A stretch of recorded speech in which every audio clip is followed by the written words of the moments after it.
Hello दोस्तों, स्वागत है आपका अभिनंदन स्टडी पॉइंट चैनल पर। जैसा कि आपको पता है, डेली सुबह 7 बजे करंट अफेयर्स की क्लास होती है, जिसमें मैं आपको सभी महत्वपूर्ण प्रश्नों को कवर कराता हूं जो आपके एग्जाम में एज इट इज देखने को जरूर मिलेंगे। आप इस क्लास को लास्ट तक देखिए। अगर आप इस चैनल पर नए हैं तो सब्सक्राइब कर ले चैनल को और बेल आइकन को प्रेस करना बिल्कुल भी ना भूलें लेटेस्ट वीडियो की अपडेट सबसे पहले आपको मिलने के लिए।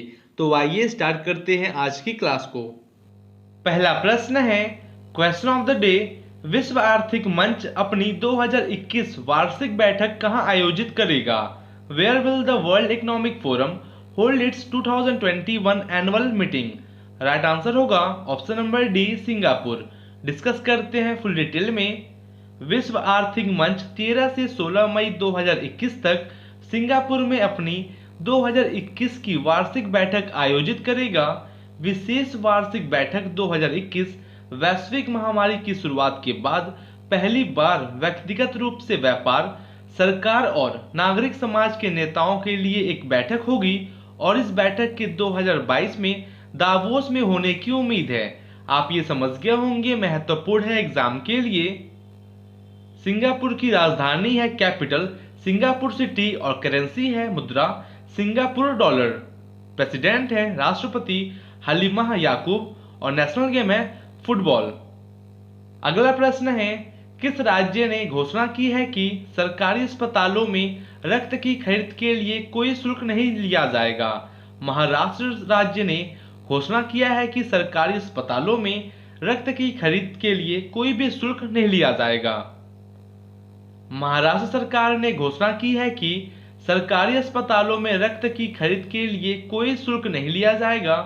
एनसीपी चीफ शरद पवार के जन्मदिन को चिन्हित करने के लिए यह निर्णय 12 दिसंबर 2020 से प्रभावी होगा और 800 रुपये आमतौर पर एक यूनिट रक्त खरीदने के लिए प्रसंस्करण और अन्य शुल्क के रूप में लिया जाता है।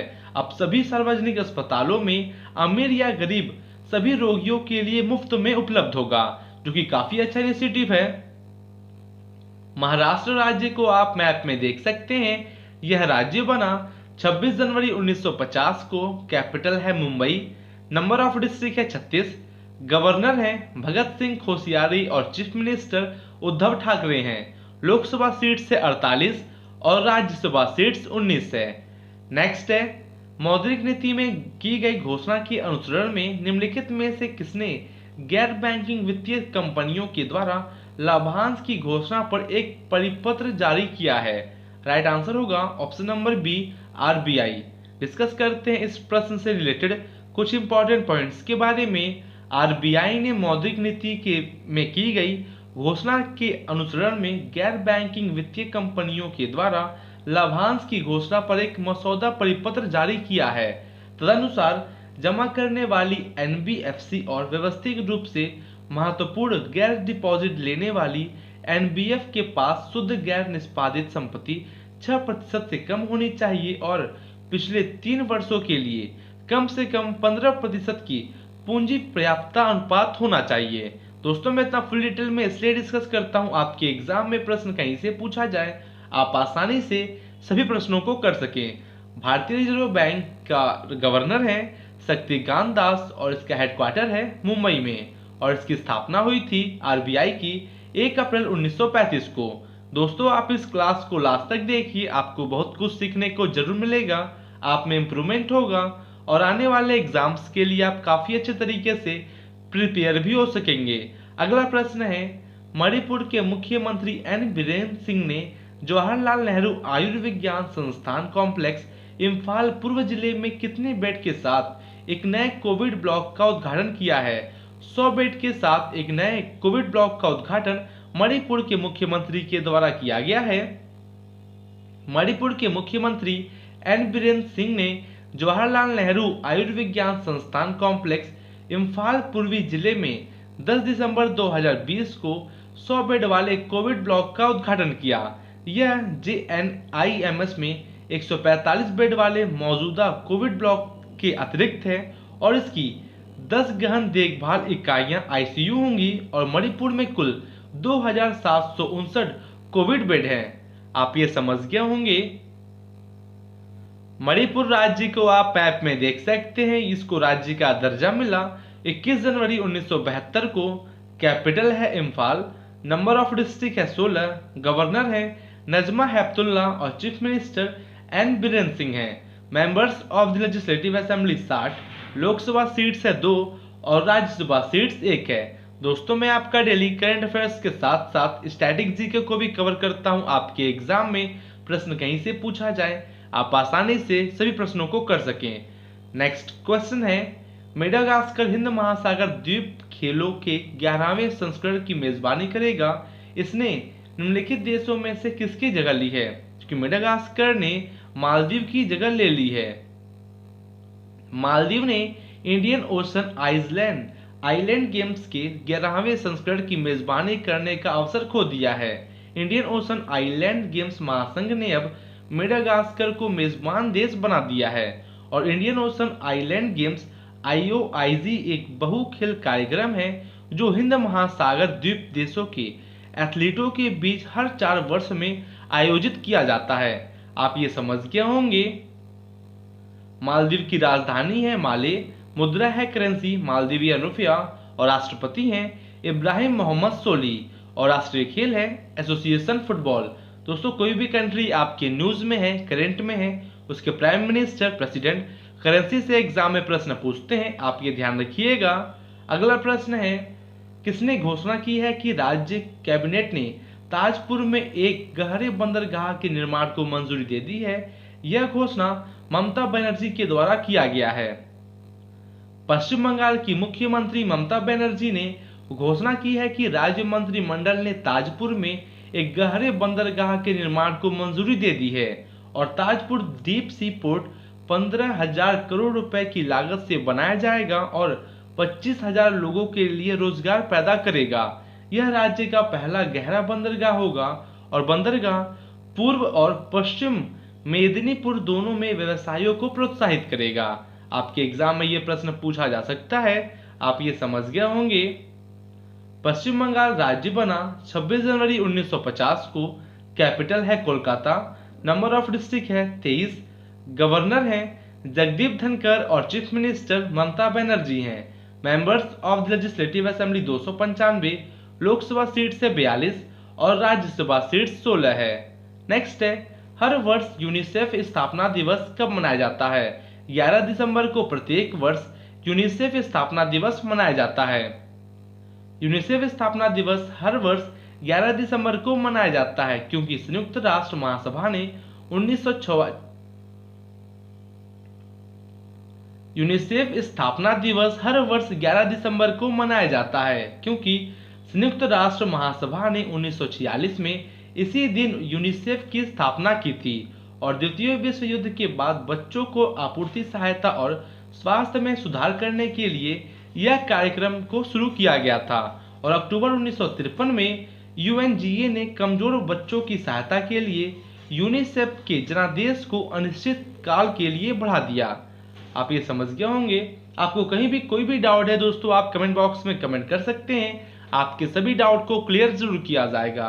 नेक्स्ट है, किस राज्य के स्वास्थ्य मंत्री ने सूचित किया है कि राज्य में प्लाज्मोडियम ओवल नामक मलेरिया की एक नई जीन का पता चला है? केरल राज्य के स्वास्थ्य मंत्री ने यह सूचित किया है। Option number A right answer होगा। केरल के स्वास्थ्य मंत्री के शैलजा ने जानकारी दी है कि राज्य में प्लाज्मोडियम ओवल नामक मलेरिया के एक नए जीन का पता चला है। सूडान से यात्रा करने वाले एक सैनिक में इस रोग को पता चला है और उनका इलाज कन्नूर के जिला अस्पताल में चल रहा था। डिस्कस करते हैं बेसिक फैक्ट्स अबाउट केरला। राज्य बना 1 नवंबर 1956 को। कैपिटल है तिरुवनंतपुरम। नंबर ऑफ डिस्ट्रिक्ट है 14। गवर्नर हैं आरिफ मोहम्मद खान और चीफ मिनिस्टर पिनाराई विजयन हैं। Members of the legislative assembly 144। Lok Sabha seat से 20 और राज्यसभा सीट्स 9 है। दोस्तों अगर आपको ये क्लास अच्छी लग रही हो तो आप लाइक करें, कमेंट करें और शेयर जरूर करें। अगर आप इस चैनल पर नए हैं तो सब्सक्राइब कर ले चैनल को और बेल आइकन को प्रेस करना बिल्कुल भी ना भूलें लेटेस्ट वीडियो की अपडेट सबसे पहले आपको मिलने के लिए। अगला है, यूनाइटेड किंगडम ने किस देश के साथ 17.6 बिलियन पाउंड के व्यापार को मुक्त बाजार व्यापार समझौते पर हस्ताक्षर किए हैं?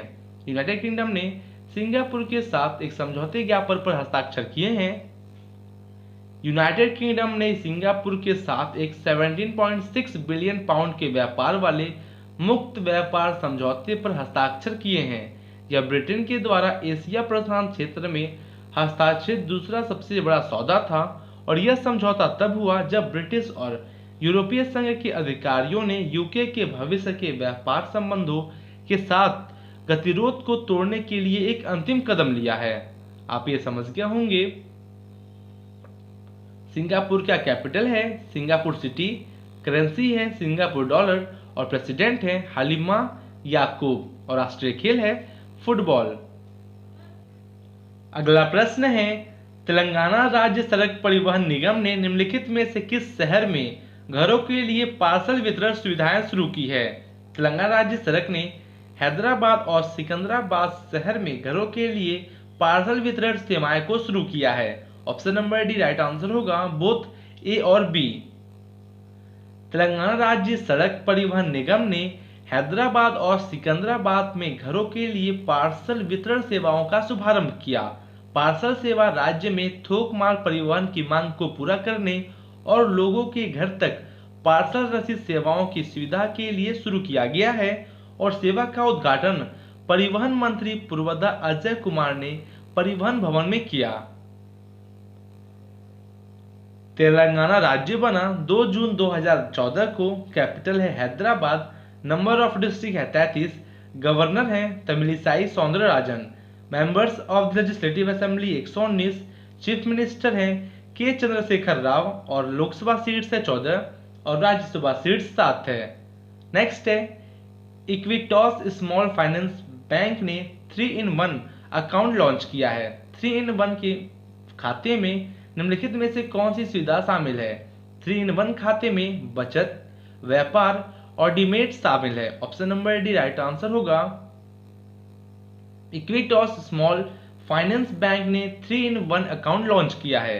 3-in-1 खाता बचत प्लस ट्रेडिंग प्लस डीमेट ग्राहकों को सभी बैंकिंग और वित्तीय निवेशों को एक छत्र इकाई के तहत रखने में मदद करेगा और इसके माध्यम से पेश किए जाने वाले वित्तीय उत्पादों में प्रत्यक्ष इक्विटी और एफ&ओ ट्रेडिंग, सभी एएमसी में एमएफ, निवेश ET, corporate FD, corporate bond, सरकारी बॉन्ड आदि शामिल है। आप ये समझ गए होंगे। अगला प्रश्न है, शहरी शासन सूचकांक 2020 में सभी भारतीय राज्यों के बीच ओडिशा की रैंक क्या है? इसमें ओडिशा की रैंक है नंबर 1। दोस्तों आपको बता दें ऑप्शन में जो कि गलत टाइप हो गया है, क्योंकि ओडिशा की रैंक है इसमें नंबर 1। आप ये ध्यान रखिएगा। ओडिशा ने शहरी प्रशासन सूचकांक 2020 में सभी भारतीय राज्यों में शीर्ष स्थान प्राप्त किया है।